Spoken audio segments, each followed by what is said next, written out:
港鐵巴士新界西北路線 K53 循環來往港鐵屯門站及掃管笏，途經屯門市中心、置樂花園、三聖村、青山灣，另設特別班次循環來往港鐵屯門站及葉王村。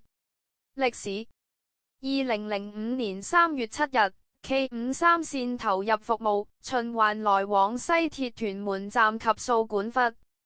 2005年7月23日，試行將總站遷往西鐵兆康站南，並改經屯興路以北的青山公路、新墟段和青山公路、青山灣段，北經屯門市中心及西鐵屯門站，為期3個月。由於路線延長後客量下降，試驗期滿後，於2005年11月28日遷回西鐵屯門站，恢復原有行車路線。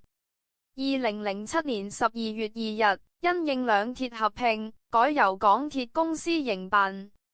2008年4月9日，提早下午時段的尾班車開出時間至19點45分，星期一至五加開特別班次於12點15分由港鐵屯門站開出，以回應鄭任安夫人千禧小學的交通需求。2009年12月10日，往港鐵屯門站方向增停黃金泳灘站。2010年3月14日，港鐵屯門站總站遷至新落成的室內屯門站公共運輸交匯處。2011年9月1日，星期一至五特別班次提早至11點50分開出。2011年10月3日，奉運輸署諭，星期一至五特別班次的開出時間改為12點正。2018年9月1日，往屯門站方向增設掃管笏路巴士站。2019年6月12日，增設實時到站時間查詢服務。2020年11月15日，提升至每天全日服務，服務時間由6點30分至22點30分。2021年11月1日，延長服務時間至每日6點正至23點正。2022年2月27日，往屯門站方向繞經管翠路，增停管翠路18號站，取代位於掃管笏路之星堤站。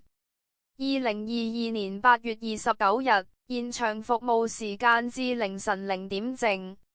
2024年7月2日，每日8點正至19點正由屯門站開出之班次，返回該站後繞經天后路再折返該站列速行程，並增設天后路及葉王村站。2024年9月2日，新增特別班次，於星期一至五7點正、8點40分循環來往屯門站及葉王村。2025年1月2日，新增於6點正由掃管笏村開出之特別班次。2025年10月6日，來往屯門站及葉王村之特別班次擴展至每日6點20分至21點20分提供服務，而來往屯門站及掃管笏之班次全日不再繞經天后路。此路線提供實時到站時間查詢服務。收費：成人5.1元，小童12歲以下，長者65歲或以上2.2元八達通轉乘優惠。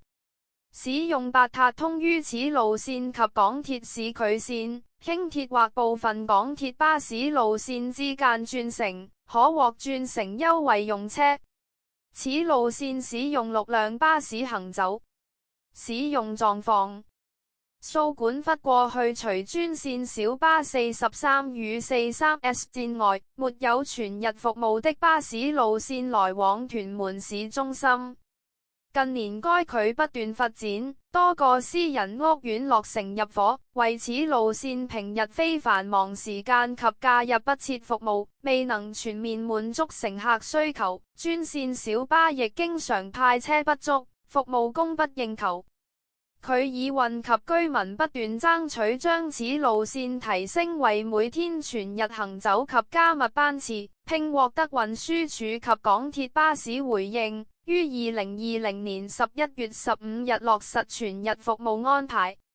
由於 K58 線客量偏低，屯門區議運及港鐵曾提出與此路線合併的建議，但均受到反對而未能實行。2014年，屯門區議運建議將此路線及 K58 線合併並提升至全日行走，以改善兩線的服務水平及客量，卻遭港鐵以客量不足為由拒絕。